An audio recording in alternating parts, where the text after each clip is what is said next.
There's something special about horror anthologies. One movie, multiple nightmares. Different tones, different directors, different monsters, all packed into a single tape.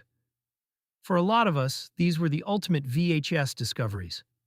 You'd press play expecting one story and end up with five. From comic book-inspired shockers to twist-ending morality tales, from campfire chills to surreal, dreamlike dread, anthology films gave filmmakers room to experiment and gave audiences a variety of scares in one sitting. Tonight, we're revisiting 10 horror anthologies from the VHS era that are absolutely worth your time. Whether you grew up finding them on a rental shelf or you're discovering them for the first time. Tales from the Crypt, 1972. Five strangers on a guided tour wander into ancient catacombs and meet a mysterious hooded figure known as the Crypt Keeper. He reveals how each of them will meet their end. What follows are separate tales of greed, cruelty, and betrayal, each ending in darkly ironic payback. The stories include a woman covering up a murder during the holidays, a ruthless businessman facing consequences, a neglectful guardian confronted by supernatural justice, and a cruel man targeted by someone he wronged. Each segment plays like a moral fable with a sting at the end. Directed by Freddie Francis, the film adapts classic EC comic stories into a gothic British anthology format.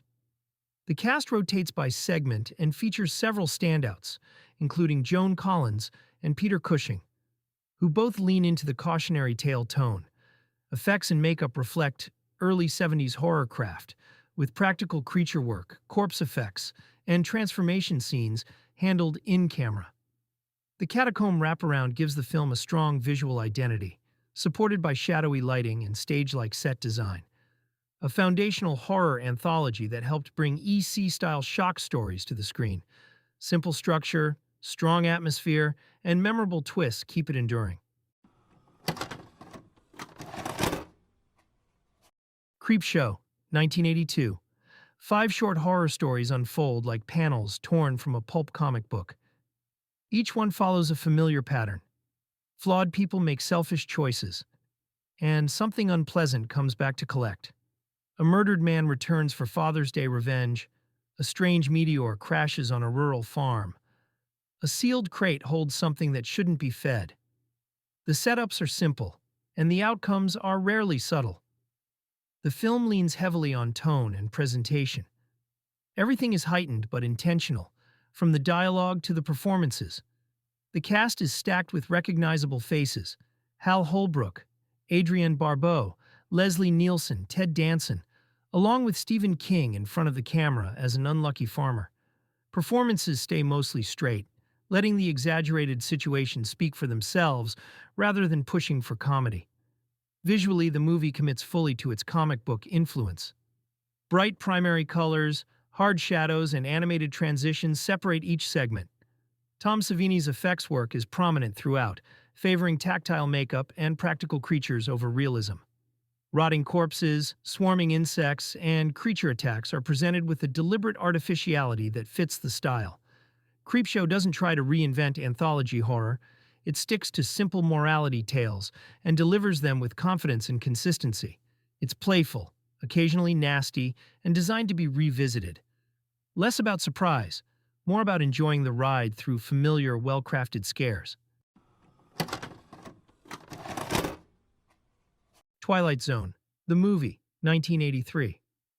Four stories revisit Rod Serling's classic television series, updating its moral fables for a theatrical audience. In the first, a racist man is forced to experience persecution firsthand across different eras. Another follows elderly residents of a retirement home rediscovering childhood wonder. A third centers on a family trapped in a house ruled by a child with godlike powers. The final segment places a nervous passenger on a late-night flight, convinced a creature is sabotaging the plane from outside. Each segment is directed by a different filmmaker.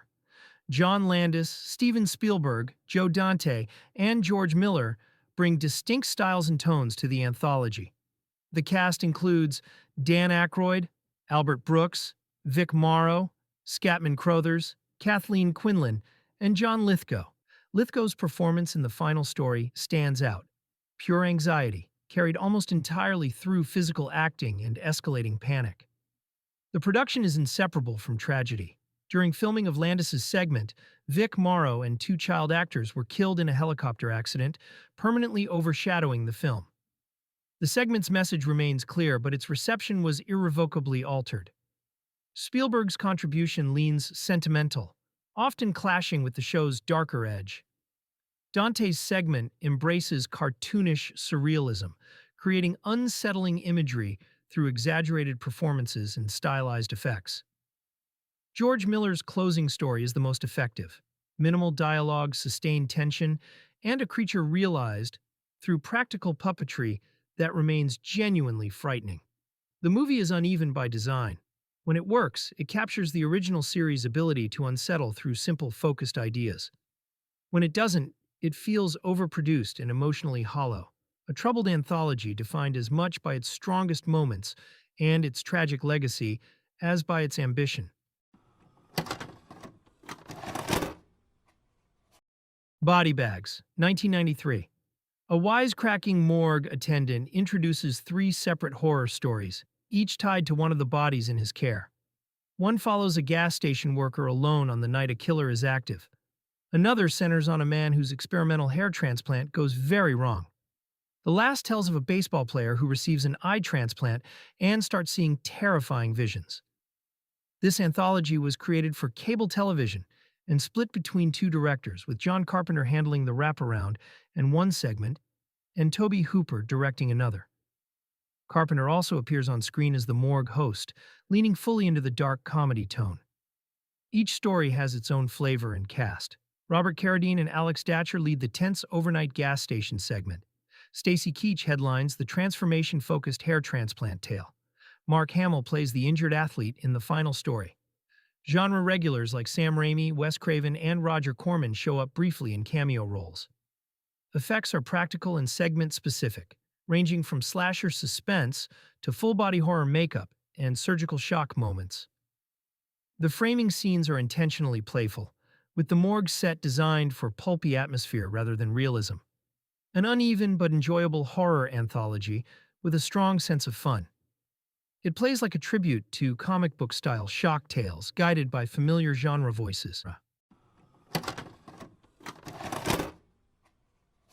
Cat's Eye, 1985. Three Stephen King stories are loosely connected by a stray cat wandering between them. In the first, a man attempts to quit smoking through a company that enforces its program with brutal, invasive methods. In the second, a gambler is coerced into a deadly wager that forces him to circle a skyscraper ledge with no safety net. The final story follows a young girl terrorized by a tiny creature that steals children's breath while they sleep, with the cat finally stepping in as an unlikely protector. Louis Teague directs King's screenplay with a steady hand, keeping tonal consistency across very different scenarios.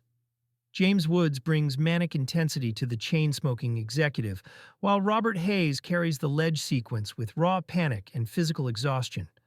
Drew Barrymore anchors the final segment with another confident child performance. The effects are entirely practical and vary by segment. The smoking story emphasizes consequence through makeup effects and implied bodily harm. The ledge relies on real locations and stunt work, creating genuine vertigo through framing and height. The final segment's troll is realized through puppetry and forced perspective, its grotesque design and aggressive movement giving it surprising menace for a small-scale creature. Cat's Eye is King anthology horror at its most approachable. It's lighter than Creepshow but still delivers sharp, often cruel payoffs. The cat provides just enough connective tissue to unify the stories. Familiar, efficient, and well-cast, it's comfort horror done right. Tight, inventive, and easy to revisit.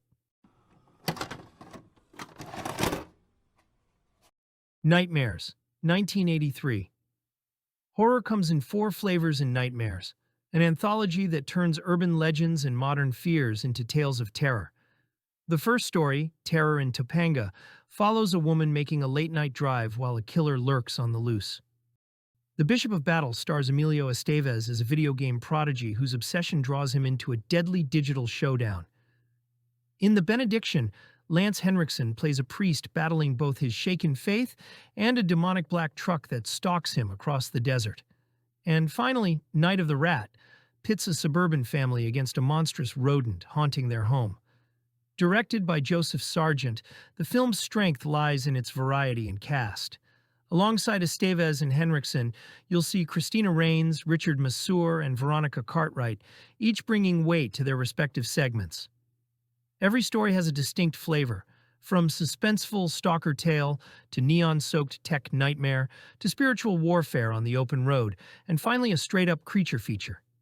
The production values are surprisingly high for an anthology, with strong cinematography and practical effects that make each segment stand out. The video game story in particular has become a cult favorite, both for its arcade aesthetic and for predicting the darker side of virtual reality long before it became mainstream. Though uneven, Nightmares thrived on VHS by offering 4 different scares in one package, making it a popular rental for horror fans looking for variety. Today, it's remembered as a time capsule of early 80s experimentation, mixing urban myths, moral dilemmas, and creature thrills into a single cult film. Tales from the Darkside, the movie, 1990. A young boy is held captive by a witch who plans to eat him. To buy time, he reads stories from a strange book, hoping to delay his fate. 3 tales follow, each centered on temptation and consequences. A scholar steals an ancient mummy's scroll. A malicious house cat takes revenge on those responsible for its owner's death. A desperate artist strikes a deal with a gargoyle that demands more than expected. Between stories, the witch continues preparing her meal, and the boy's options grow fewer. The framing device keeps the film moving while allowing each segment to stand on its own. Debbie Harry plays the witch with casual menace, while Matthew Lawrence gives the wraparound real urgency. The individual stories are well cast, with familiar faces like Christian Slater, Steve Buscemi, Julianne Moore, David Johansen, Ray Don Chong, and William Hickey, grounding the material even as it shifts tone. Each segment has its own visual identity. The Mummy story leans into academic Gothic atmosphere, the cat segment plays like a contained revenge thriller, and the gargoyle tale pushes into darker fantasy. Practical effects are used throughout, favoring creature suits, puppetry, and makeup over spectacle. The gargoyle design is especially effective, physical and heavy rather than flashy. Tales from the Darkside understands anthology pacing. The stories are short, focused, and built around clear payoffs. It doesn't aim to reinvent the format, but it delivers solid craftsmanship and consistent tone. A theatrical extension of the television series that keeps its pulp sensibility intact, and a dependable entry in late-era anthology horror. Creepshow 2, 1987. 3 more tales of ironic horror unfold in this sequel inspired by EC Comics. A wooden statue avenges its murdered shopkeepers. Teenagers at a remote lake are hunted by a living oil slick. A hit-and-run victim returns again and again to confront the woman who killed him. Between stories, animated comic book segments follow a bullied paperboy dealing with neighborhood tormentors. Michael Gornick directs from a script by George Romero, adapting stories by Stephen King. With only 3 segments, the film gives each story more room to breathe.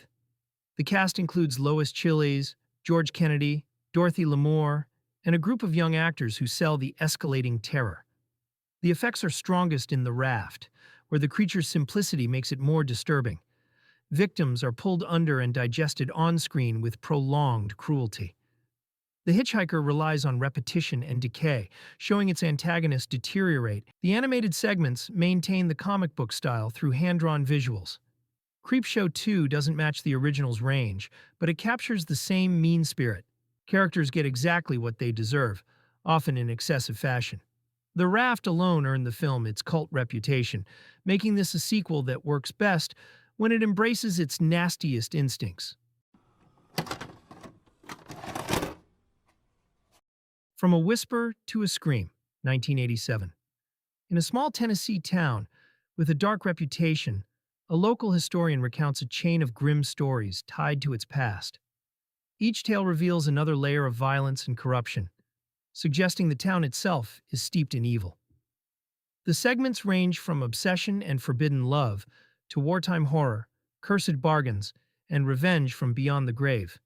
The film is structured as a four-part anthology connected by a jailhouse framing story. Vincent Price appears as the historian narrator, guiding the listener through each chapter with his signature voice and presence. It stands as his final horror film performance, and he plays it straight, not campy. The individual stories feature a mix of recognizable character actors. Performances are earnest across the board, which helps ground even the more extreme material. Effects lean practical and often go further than expected, with decay makeup, period violence, and grim payoff moments in several segments. Each story has a slightly different visual style, but the overall tone stays bleak and gothic, centered on the cursed town theme. A darker anthology than most of its era, tied together by Price's narration and a consistently mean streak. Uneven but memorable, and notable as a late entry in his horror legacy. Campfire Tales, 1997. After a car accident leaves them stranded on a dark road, four teenagers pass the time by telling horror stories around a campfire. Three familiar urban legends unfold. A couple on their honeymoon is stalked by a hook-handed killer. A group of teens investigates strange scratching sounds that shouldn't be coming from anywhere. A biker picks up a hitchhiker who turns out to be something else entirely. As each story ends, the framing situation grows increasingly uneasy, and the boundary between fiction and reality starts to blur. Each segment uses a different cast and tone, but all stick closely to the core of the legends, rather than reinventing them. There's no irony or commentary layered on top, just clean setups and clear payoffs. Production values are stronger than expected for a late 90s direct-to-video release. The segments are visually distinct but cohesive, relying more on atmosphere than effects. Violence is limited and often implied, using darkness, sound, and timing to do most of the work. The emphasis stays on mood rather than shock. Campfire Tales works because it understands what makes these stories effective. It treats urban legends as simple warnings, meant to be told out loud, not analyzed. Modest, sincere, and efficient, it delivers exactly what its title promises. Familiar scares told around a fire, with one final turn at the end. Horror anthologies have a timeless appeal. They let directors take risks, explore wild ideas, and deliver unforgettable moments without stretching one concept too thin. And during the VHS era, they felt like treasure troves. Multiple stories, multiple styles, all in one case on the shelf. Whether you're here for the comic book chaos of Creepshow, the eerie morality plays of Twilight Zone, or the darker, stranger entries that followed, these films prove that sometimes the best way to tell a horror story is to tell several. If you enjoyed this episode, make sure to like, subscribe, and let me know in the comments. What's your favorite horror anthology from the VHS era? And as always, be kind and rewind because every movie is someone's favorite.